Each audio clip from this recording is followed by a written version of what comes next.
নমস্কার বন্ধুরা, কেমন আছো সকলে? আশা করি ভীষণ ভালো আছো। আমিও খুব ভালো আছি। আজকে তোমাদের সঙ্গে শেয়ার করছি স্বাদের দিনের সকাল থেকে পুরো ব্লগটা, যতটা পারবো তোমাদের সঙ্গে পুরোটাই শেয়ার করব। তো দিনটা তো ছিল 25শে জুলাই, তোমাদেরকে তো বলেইছিলাম আগের ব্লগে 25শে জুলাই পড়েছিল স্বাদের দিনটা। তো দিদা দেখো এখানে সমস্ত কিছু গুছিয়ে নিচ্ছে। আসলে সকালবেলা ওই 7টা নাগাদই আমাদের রান্নার লোক কিন্তু চলে এসেছে। তো রান্নার লোকের সমস্ত কিছু গোছাচ্ছে ঠিকই, কিন্তু রান্না শুরুর আগেতে কিছু কিছু নিয়মকানুন থাকে যেগুলো কিন্তু করতেই হয়। এখানে দিদা প্রদীপ, ধূপকাঠি, একটা নতুন গামছা, তারপরে চাল, আলু, কাঁচা টাকা, এই সমস্ত কিছু নিয়ে কিন্তু একদম চলে গেল যেখানে আর কি রান্না হবে। অগ্নিদেবতাকে বোধহয় প্রথম প্রণাম করে তারপরে আর কি রান্না শুরু করতে হয়। তো এটা তো আমরা জানি, সমস্ত রান্নার ঠাকুরেরাই করে থাকে, তো এটা আগে থেকেই বলে দিয়েছি। আর এই যে ভিডিওগুলো দেখছো, এই ভিডিওগুলো তুলেছে কিন্তু মা, কারণ আমি কিন্তু সকাল থেকেই মাকে দায়িত্ব দিয়ে দিয়েছি, তুমি কিন্তু ভিডিওগুলো সমস্ত কিছু যতটুকুনি পারবে সবটাই তুলবে, কারণ আমি তো বারবার সিঁড়ি ভেঙে ছাদে উঠে তো ভিডিও করতে পারবো না। আর মা যখন কাজে ব্যস্ত ছিল তখন আমি ভাইদেরকেও দিয়েছিলাম হাতে যে তোরা একটু ভিডিও করে দিস। আসলে তোমাদের সঙ্গে সমস্ত কিছুই শেয়ার করি, তো তাই যদি আমি এটা না করতে পারতাম তাহলে আমার মনটা একটু খারাপই লাগতো বই কি। যাই হোক, দিদার তো এই নিয়মটা করা কমপ্লিট হয়ে গেছে। আর ঘরে দেখো এখানে মা চা করে নিয়েছে ঘরের সকলের জন্য এবং যারা রান্নার কাকু কাকিরা এসেছে তাদের জন্য। আর এদিকে দেখো মা বসেছে সবজি কাটতে। সবজিগুলো কি জন্য কাটছে বলো তো? হয়তো ভাববে যে রান্নার লোকে তো রান্না করবে, কিন্তু ঘরে কেন সবজি কাটছে? আসলে এই স্বাদের অনুষ্ঠানের কিছু কিছু নিয়ম আছে যেগুলোতে ধরো এই খাবারের সঙ্গে কত রকমের ভাজাভুজিগুলো তো দিতে হয়, তো সেইগুলো আর কি মা ঘরে আর কি করে নেবে। তো এখানে যেহেতু 7 মাসের স্বাদ, তো মা আর কি 7 রকমের ভাজা কেটেছে। কি কি ছিল আমি হয়তো সব বলতে পারবো কি জানি না। এখানে পটল ভাজা হচ্ছে, আলু আছে, ভেন্ডি আছে, বেগুন আছে, বরবটি আছে, আরও কি কি বেশ ছিল। আর এই যে আঙুরটা দেখছো, এইটা কিন্তু তোমাদের দাদাভাই আমাকে স্বাদের দিন গিফট করেছে। সত্যি কথা বলতে আঙুর আমি আগে কখনো পরিনি, বিয়ের সময় তো একবার পরেছিলাম, মায়ের আঙুর ছিল সেইটা। আর সাথে তো বেশিরভাগ শাড়িই গিফট হয়, তো সেইখানে তোমাদের দাদাভাই বলল যে এক শাড়ি না দিয়ে এই আঙুরটা দিই, তাহলে পরতে পারবে পরে। যাই হোক, এবার বসেছি আলতা পরতে। প্রথমে আমি একা একাই পরার চেষ্টা করছিলাম বই কি, কিন্তু সত্যি কথা বলতে আমি আর পারছিলাম না। সামনের দিকটা পারলেও পেছন দিকটা পরতে খুব অসুবিধাই হচ্ছিল।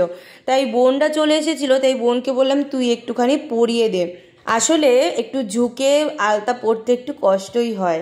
আমাদের এইখানে স্বাদে অনেকেই অনেক কমেন্ট হয়তো করবে, বলবে যে বাপের বাড়ি থেকে স্বাদ কিন্তু 9 মাসে দেয়। আর তার থেকে বড় কথা হচ্ছে প্রথমেই কি বাপের বাড়ি থেকে স্বাদ দেয়? না, এটা আমি একটু ক্লিয়ার করে দিই। তোমাদের দাদাভাইদের বাড়িতে সেরকম স্বাদের কোনো নিয়ম নেই, তবে একটু নিয়ম ছিল, যেটা হচ্ছে চোরা স্বাদ, তাও সেটা দিতে চায়নি। তো অনেক কিছু বলা বলির পরে তো ওনারা রাজি হয়েছেন।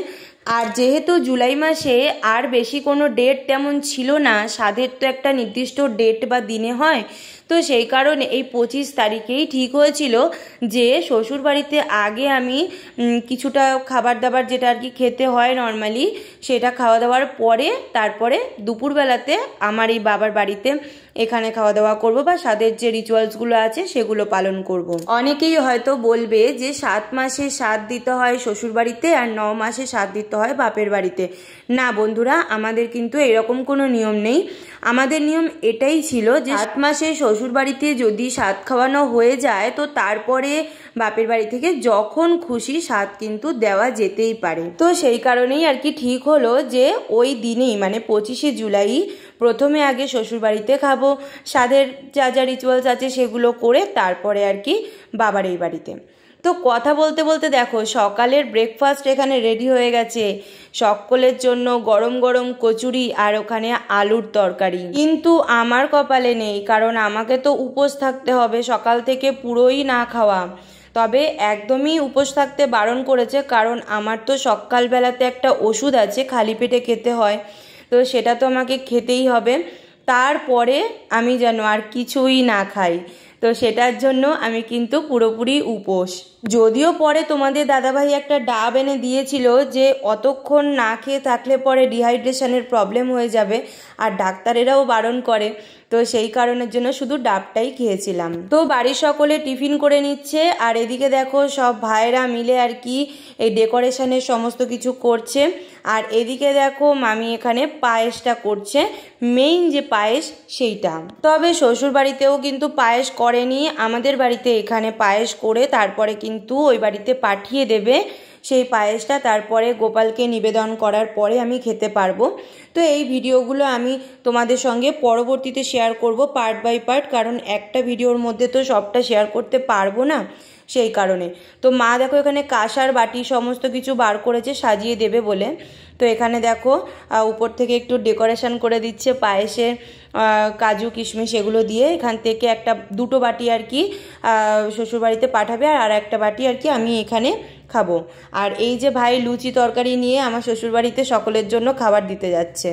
মোটামুটি দেখো এখানে সাজানো গোছানো অর্ধেকটা হয়েছে, পুরোপুরি কমপ্লিট হয়নি। পুরোপুরি কমপ্লিট হলে তোমাদের সঙ্গে পরবর্তী ব্লগে কিন্তু সবটাই শেয়ার করব। তো দেখা হচ্ছে নেক্সট ব্লগে, সকলে দেখতে থাকো।